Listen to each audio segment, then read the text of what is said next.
পেটের গ্যাস দিয়ে পানি বয়েল করার সময় বয়েলের সূত্র পড়তেছিলাম, কোনো গ্যাসের চাপ বাড়লে আয়তন কমে আর চাপ কমলে আয়তন বাড়ে, এটাই বয়েলের সূত্র। চলুন এই সূত্রকে কাজে লাগিয়ে মজার একটা জিনিস তৈরি করা যাক। একটা বেলুনকে অল্প বাতাস দিয়ে ফুলিয়ে নিলাম, নিচের দিকে একটা কয়েন ঢুকিয়ে দিলাম। এখানে লক্ষ্য রাখতে হবে বেলুনের ভিতরে যেন বেশি বাতাস না থাকে, আবার বেলুনটা যেন পানির মধ্যে কোনো রকমে ভেসে থাকে। এরপর বেলুনটাকে একটা পানির বোতলের ভিতরে ঢুকিয়ে দেওয়ার পর চাপ দিলেই দেখা যাবে মজার একটা ঘটনা। তার আগে বলি, বিজ্ঞানের সূত্র পড়তে পড়তে যদি আপনার মাথা ব্যথা হয় তাহলে এই জিনিসটা ব্যবহার করতে পারেন।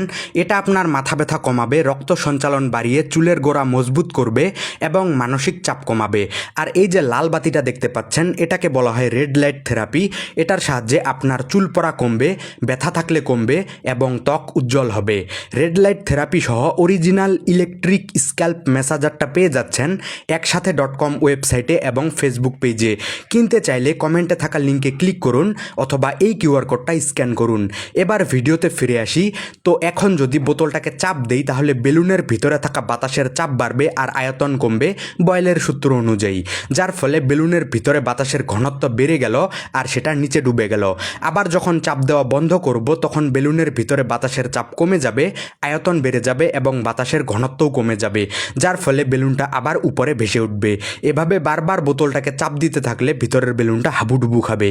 প্রেমে চল হাবুডুবু খাই, দুজনে চল ডুবে ডুবে ভালোবেসে যাই।